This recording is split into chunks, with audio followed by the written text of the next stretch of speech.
디모데전서 3장 14절에서 4장 5절까지의 말씀, 우리 한 목소리로 함께 봉독합니다. 내가 속히 내게 가기를 바라나 이것을 내게 쓰는 것은 만일 내가 지체하면 너로 하여금 하나님의 집에서 어떻게 행하여야 할지를 알게 하려 함이니, 이 집은 살아계신 하나님의 교회요 진리의 기둥과 터니라. 그도다 경건의 비밀이여 그렇지 않다 하느니 없도다. 그는 육신으로 나타난 바 되시고 영으로 의롭다 하심을 받으시고 천사들에게 보이시고 만국에게 전파되시고 세상에서 믿음 바 되시고 영광 가운데 올려지셨느니라. 그러나 성령이 밝히 말씀하시기를 후일에 어떤 사람들이 믿음에서 떠나 미혹하는 영과 귀신의 가르침을 따르리라 하셨으니, 자기 양심이 화인을 맞아서 외식함으로 거짓말하는 자들이라. 혼인을 금하고 어떤 음식물은 먹지 말라고 할 터이나 음식물은 하나님이 지으신 바니 믿는 자들과 진리를 아는 자들이 감사함으로 받을 것이니라. 하나님께서 지으신 모든 것이 선함에 감사함으로 받으면 버릴 것이 없나니 하나님의 말씀과 기도로 거룩하여 짐이라. 아멘. 할렐루야. 하나님의 은혜가 오늘 새벽에 하루의 첫 시간을 주 앞에 드리는 우리 믿음의 가족들에게 함께 하시기를 예수님의 이름으로 축원합니다.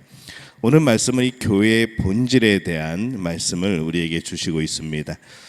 바울은 이 편지를 쓰는 이유를 이렇게 말씀을 하죠. 15절에 보면은 만일 내가 지체하면 너로 하여금 하나님의 집에서 어떻게 행하여야 할지를 알게 하려 함이니, 이 집은 살아계신 하나님의 교회요 진리의 기둥과 터니라.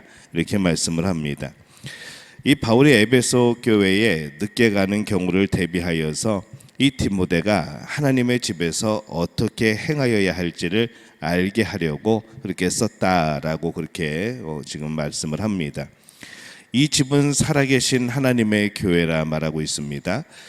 교회에 대해서 이 국어사전에 우리가 살펴보면은 예수 그리스도를 주로 믿고 따르는 신자들의 공동체 또는 그 장소, 이렇게 말을 하죠. 그러나 이 장소는 어떤 의미에서 보면은 조금 틀린 말이기도 합니다. 이 교회의 헬라적인 의미는 회중입니다. 믿는 자들의 모임이라는 것이죠. 그래서 이 국어사전에 보면은 앞부분은 맞고 뒷부분은 좀 틀린 그런 해석입니다. 이 살아계신 하나님의 교회라라고 말씀을 합니다.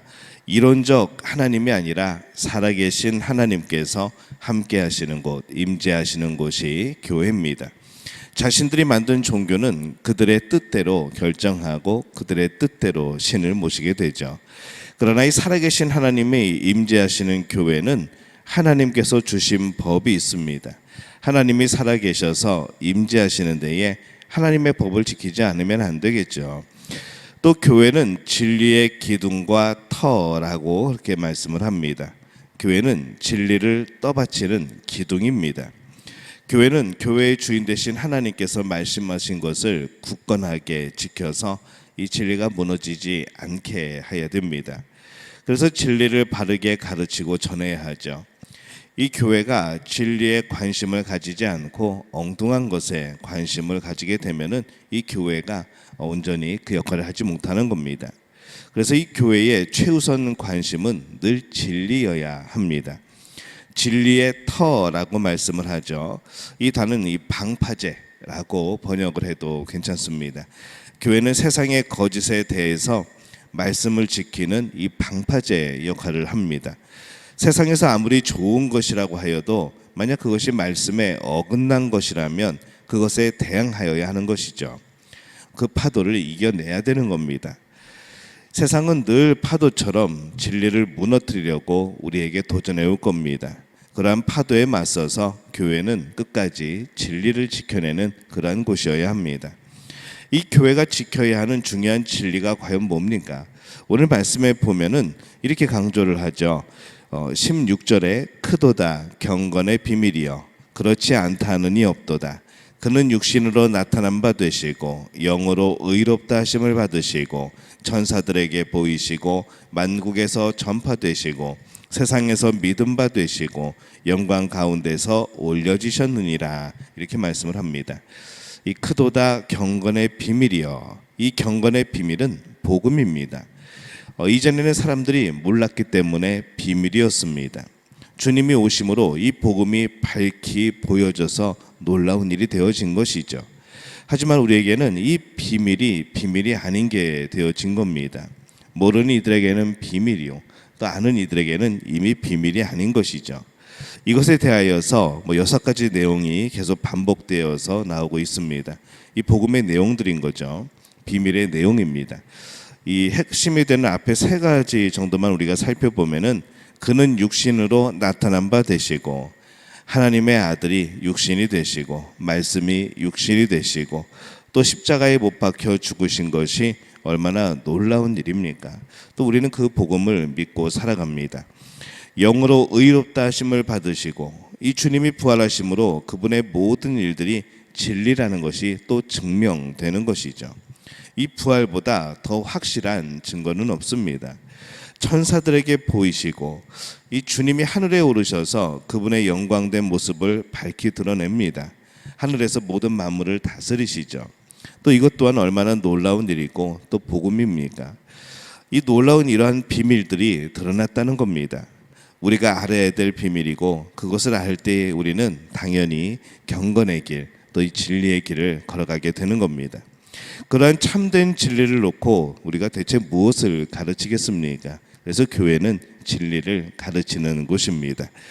안타까운 것은 이 하나님의 놀라운 비밀이 여전히 누군가에게는 밝히 보여진 계시가 아니라 비밀로 남겨져 있다는 것이죠.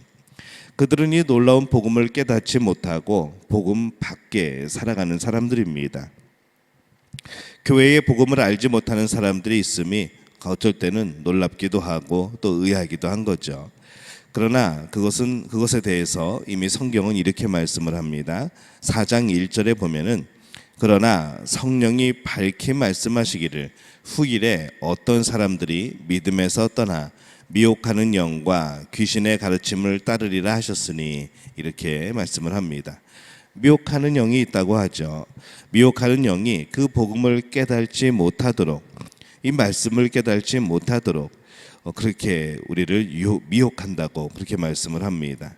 또 다른 사람들이 깨닫지 못하도록 본인이 그렇게 또 역할을 하게 되는 것이죠.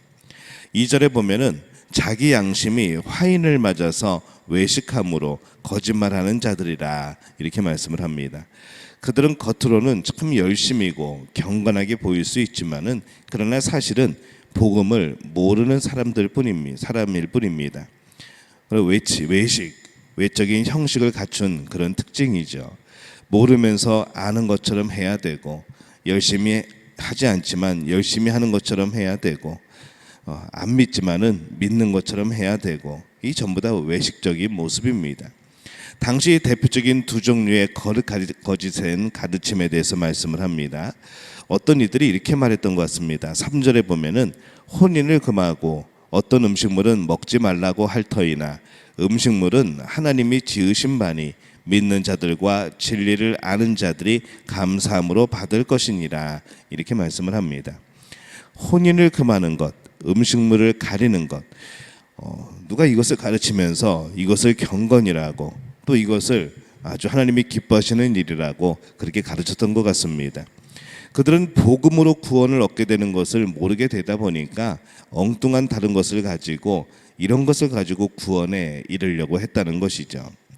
구원은 금욕적이거나 또 고행을 한다고 또 힘들게 산다고 구원이 이루어지는 것이 아닙니다. 구원은 복음 안에 있습니다. 예수 그리스도 안에 있고 말씀 안에 있는 것이죠. 엉뚱한 곳에서 이 구원을 찾는 것은 진리에서 벗어난 겁니다. 놀라운 진리가 거짓 가르침에 대항한 이 내용을 오늘 담고 있습니다.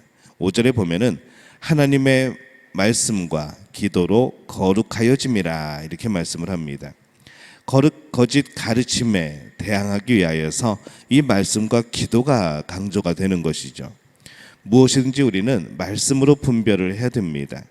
기도로 또 분별돼야 되는 것이죠. 세상에는 수많은 일이 있는데 그것이 복음의 길인지 그것이 진리의 길인지 우리는 그것에 대해서 말씀으로 또 기도로 분별을 해야 된다는 겁니다. 교회는 진리를 지키는 곳입니다.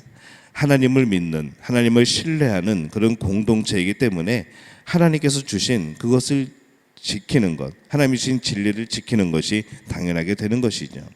사람이 보기에 좋은 것이 아니고 하나님이 이미 우리에게 말씀하신 그 진리를 우리는 지켜나가야 합니다. 거짓 가르침은 다양하게 나타날 수 있습니다. 나쁜 모양이나 그런 모양으로도 나타날 수도 있고 또 나쁜 어떤 유행이나 그런 모습으로 다가올 수도 있고 반면에 또 우리가 보기에 언뜻 보기에 굉장히 좋은 의견, 좋은 모양으로 다가올 수도 있습니다. 그것이 참 좋아 보이고 정당한 것처럼 우리에게 다가올 수도 있습니다. 그러나 기준이 무엇입니까? 기준은 말씀입니다.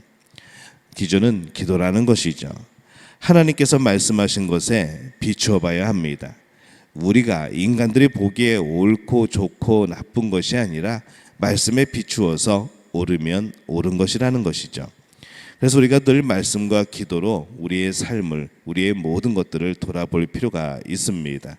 그렇게 말씀과 기도로 분별하면서 살아가게 될 때에 우리는 진리를 따라 살아가는, 또 구별되이 살아가는 거룩한 삶이 되어질 줄로 믿습니다. 우리 복을 누리는 믿음의 가족들이 되어지시기를 예수님의 이름으로 축원합니다.